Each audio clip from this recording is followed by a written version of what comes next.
So the clamming and the history of the clamming industry in the rivers around here is an important part of that, what makes this area special. So Mr. Stumm, I will give it to you. Okay, well, thank you. I want to thank the staff for giving me this opportunity to talk about one of my favorite subjects. Before I actually get into the formal program, I'd just like to talk a little bit about vintage postcards, which illustrate my talk. Quite a while ago, I was casting about for some way to write a history of the Upper Mississippi River.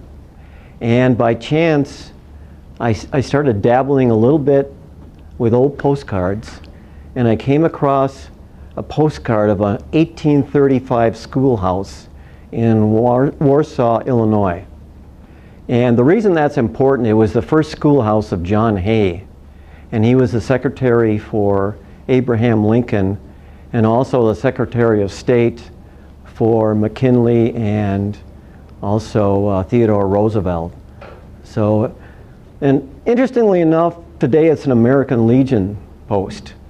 But from there, I kind of assumed that, well, if this little schoolhouse in Warsaw, Illinois is featured on a postcard, most of the preeminent landmarks on the river would be featured in postcards, and that turned out to be true.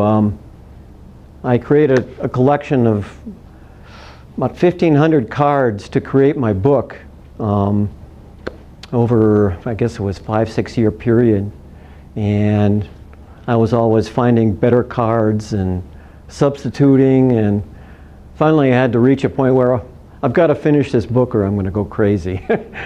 Now today I have approximately 2,700 postcards.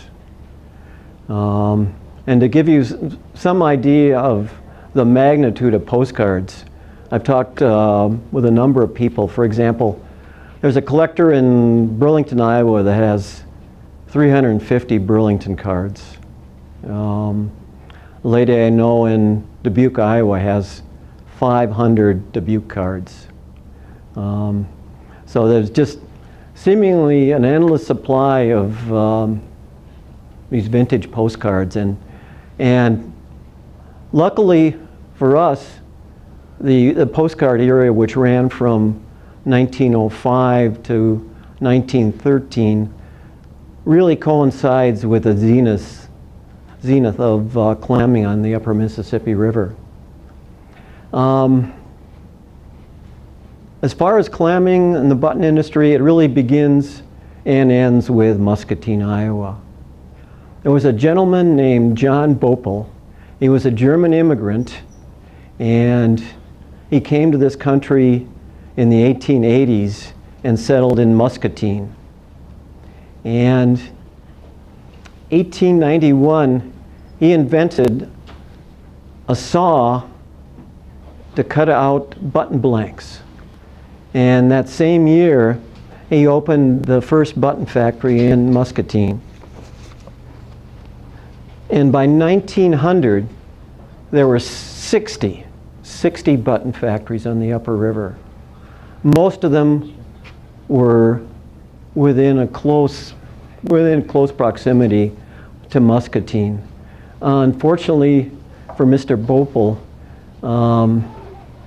his English wasn't very good, and his partners cheated him out of a small fortune. Tragedy seemed to follow him wherever he went, and we'll get into that a little more later. One of the real advantages of the Upper Mississippi was its central location in America. With the excellent rail lines, it made it very convenient to ship to both the West Coast and East Coast, because a large percentage of the buttons that came from the Upper River were shipped overseas. And I mean, there was just millions upon millions of buttons. And to a lesser degree, there was some clamming that occurred on some of the tributaries, primarily the Iowa, the Cedar, and the Des Moines. Now we actually get into our slides. This is one of my favorite images. This is a clammer, and you can see he's sitting on a flat-bottom boat. They were called John boats. And what we have here, this is called a crawfoot. It was a long metal pole, and to that pole was attached these strings of hooks. And what the clammer would do was drop the crawfoot into the river, and then the clams would attach themselves to the hooks. You can see that obviously he'd been posing for this photograph. And now I'll actually show you. These are some clammers that are out on the water.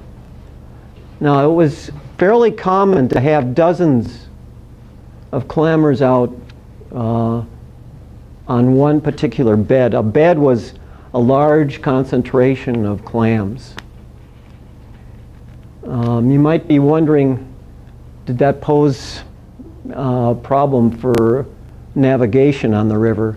Well, not really, because this was also the low point for commercial navigation on the river.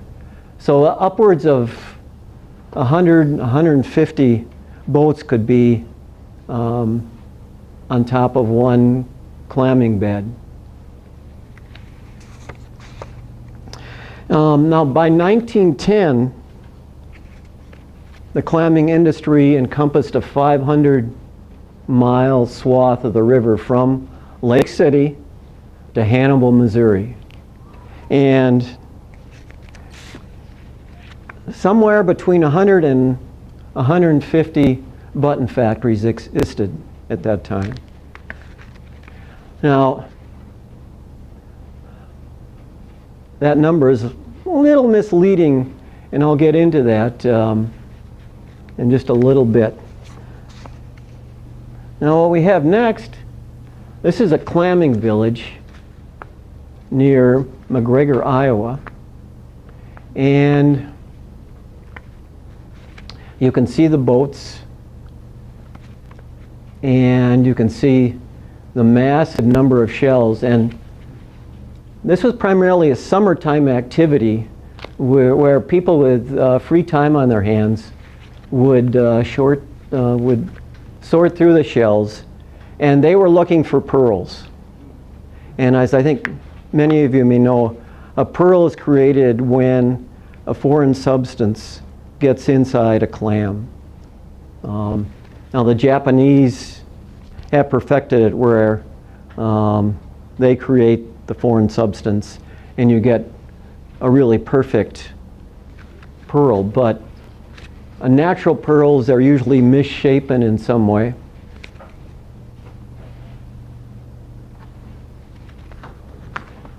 This is another one of my favorite images. What always fascinates me at this time, people are all dressed up in this scene. And I've got a number of people fishing, and they're all dressed up. Men wearing suits and ties, women in very fancy dresses. And what this lady is doing is she's putting shells into a vat to steam them open. Now, approximately 1 in every 2,000 or 3,000 shells might have a pearl.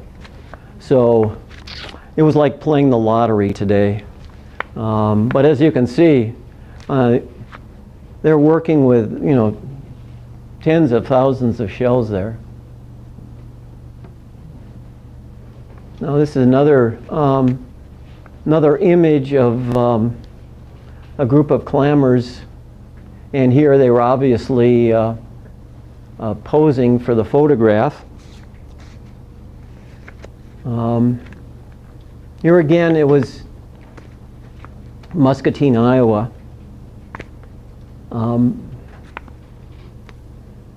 really, Muscatine at one point had over 50 button factories. So it was a huge, huge proposition, and they tried to really promote clamming within their city, and they used these postcards to do that. Okay, here we go. Now this is Button Works in Cordova, Illinois. Cordova is located about 12 miles upstream from Moline, Illinois. And this is where there's a differentiation in why there's these inflated numbers. This was actually what is called a cutting plant. In the smaller towns and in the villages, these facilities is where they actually cut out the button blanks from the shells, and they use one of these pliers to hold the shell in place while they cut it. It's hard. Yeah, there we go. And the process consisted of, first they'd coat the shell with vinegar, and when the actual cutting was taking place, they'd douse the shell with water so that it wouldn't splinter. So it was a very labor-intensive process. And essentially, the actual buttons were manufactured in the larger cities: Muscatine, Davenport, Hannibal, Rock Island. And very rarely did you have an operation where they both cut and make the buttons.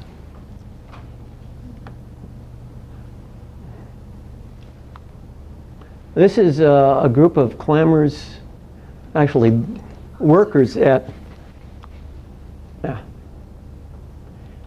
Andalusia, Illinois, and that's about 20 miles downstream from Rock Island. And Andalusia is about the size of Hager City. And to give you just a feel for the magnitude, at one time Andalusia had 3 cutting plants within their confines. Unfortunately, most of these cutting plants had a very short lifespan of anywhere from 2 to 5 years, and they'd employ anywhere from 10 to 30 workers. Nearly all the employees in the cutting plants were men, and in the actual button plants, most of the workers were women. So there's quite a gender distinction there. Okay, here we have a group of shells where you have the buttons the blanks that have been cut out. Now, depending on the size of the blanks, a shell could produce anywhere from 5 to 10 blanks.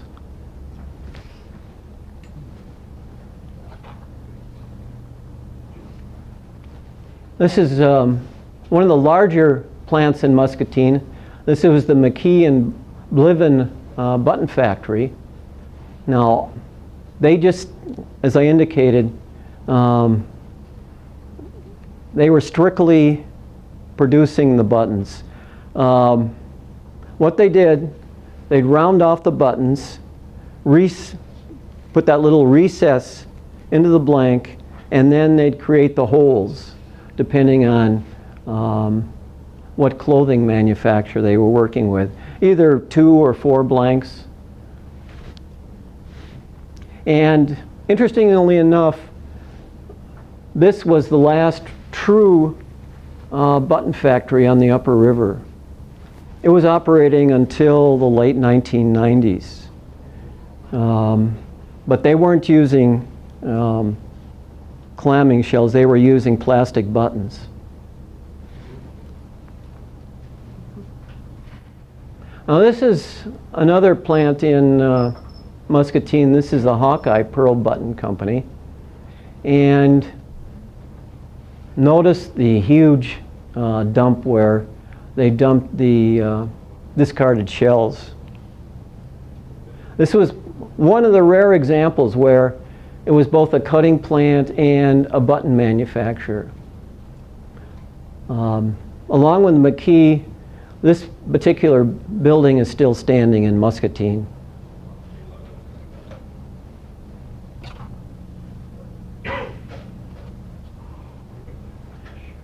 Now we're getting a little close to our particular area. This is the Turner Pearl Button Factory, and it was fairly common to have piles 30 to 40 feet high within these facilities. And the reason I selected this particular image, the Turner Button Factory eventually became the Lansing Button Factory. And the Lansing factory, I think, is probably the most well-known facility, at least within our area, because they just went out of business in February. However, they were more into novelty items. Got various items. These button boards were produced by the Lansing Company up until very recently.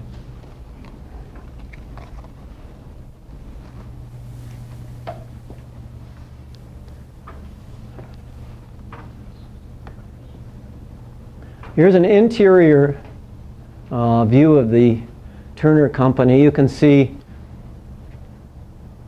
that you can see the cutting machines and the workers.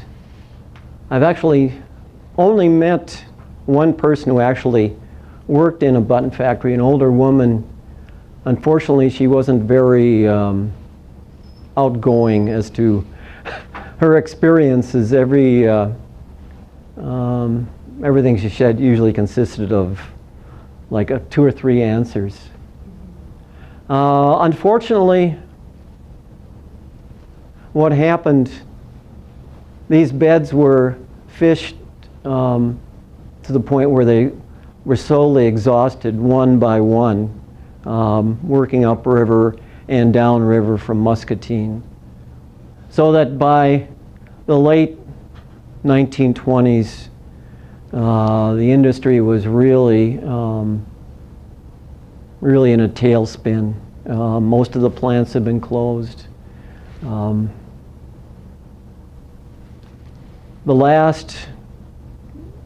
There was just a couple that were still operating in the 40s, several in Muscatine. There was a plant in Guttenberg, Iowa that was still in operation.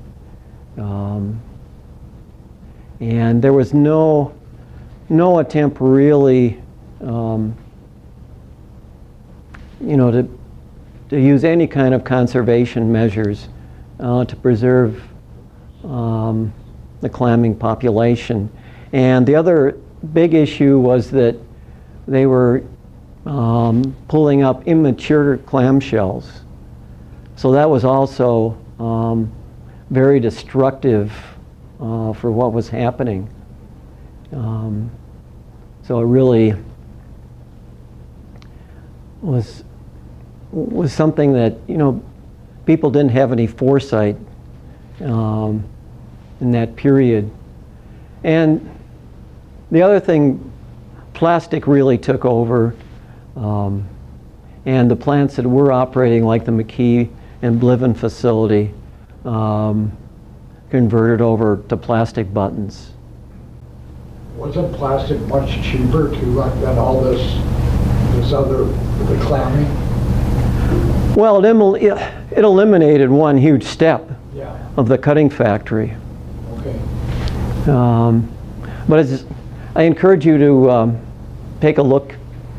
I brought a bag here of buttons from a plant in Muscatine. And I mean, these just are so attractive. I think they're much, much more appealing than plastic. Now, some of the other things that I brought with me, I have a collection of postcard images that I used in the talk. And this is really neat. This was a promotional item for a button factory in La Crosse, Wisconsin. And it's told through the story of a button, or through a clam. And it goes through, you can see the John boat with a crawfoot. And this facility got its button blanks from a factory in Lake City, and also Guttenberg, Iowa. And got some shells. And this is a stock certificate from a facility in Muscatine. So this is kind of my traveling mini museum that I brought with me. And I have a pearl, but I'm guessing it's a cultured pearl.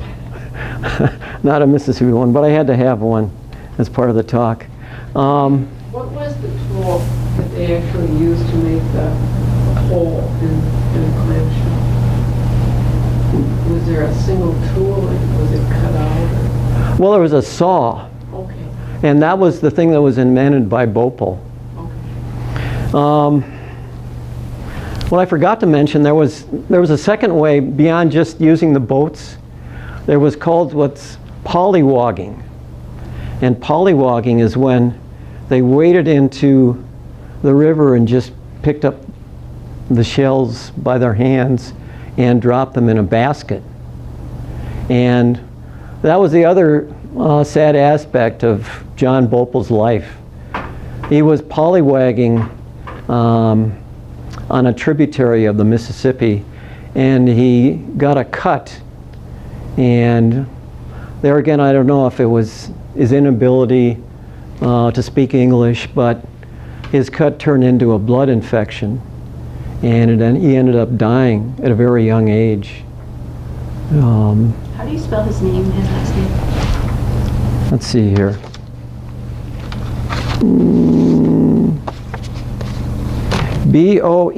Boepple. So he's one of probably the man most associated with this whole industry.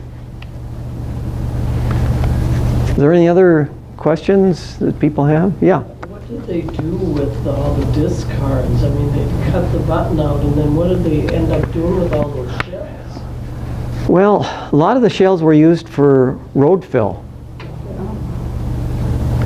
And until recently, there was massive piles in a lot of these cities. And that's where the shells I have came from. One of these piles. What about the cuts? I mean, were they ever eaten? Are they for the animals? Or? Well, most of the meat was used for fishing bait. So there was a use for nearly everything.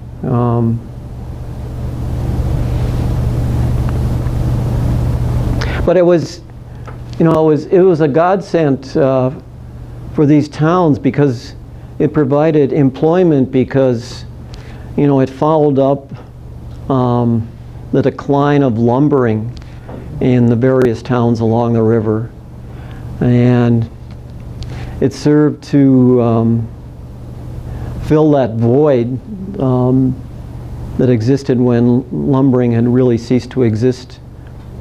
But as I indicated, it was only in Muscatine where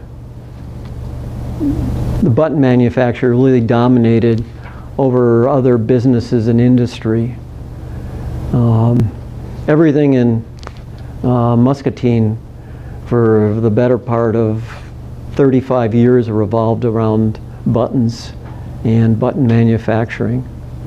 And today there's an industry museum in Muscatine whose primary focus is on the button industry. And if you get a chance, I'd really recommend going to that museum because they've done a really terrific job of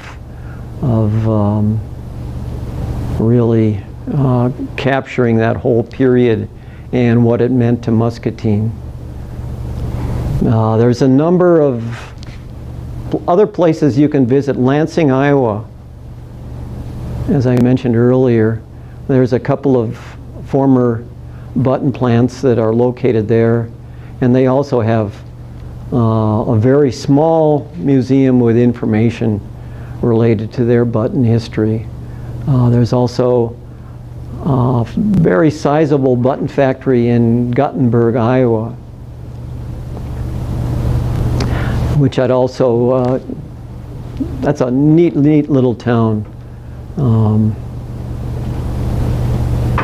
Any other questions? Yes? I understand they use the clams too for the seeds. They send them over to Japan or the Asian countries for that's what they use for the seed for the pearl, to make the pearls. Those Mississippi River clams. You heard any of that? You know, that I'm not aware of. I know there was some affiliation that some of these towns had with Japanese manufacturers. Yeah. So I think it's possible.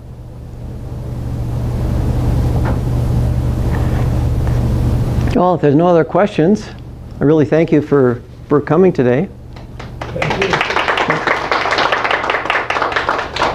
Thank you, Mr. Stumm. Yep. Before you go, we do have some examples. We have a model of a John boat and a great display on the clamming industry out in the main room. I'm also going to change this up a little bit and put up the life cycle of a mussel. There's a great YouTube video by the U.S. Fish and Wildlife Service, so if you are familiar, maybe not, with the life cycle of mussels, they're fascinating. You need to watch this, it's really cool. So thank you again, Mr. Stumm. Yes.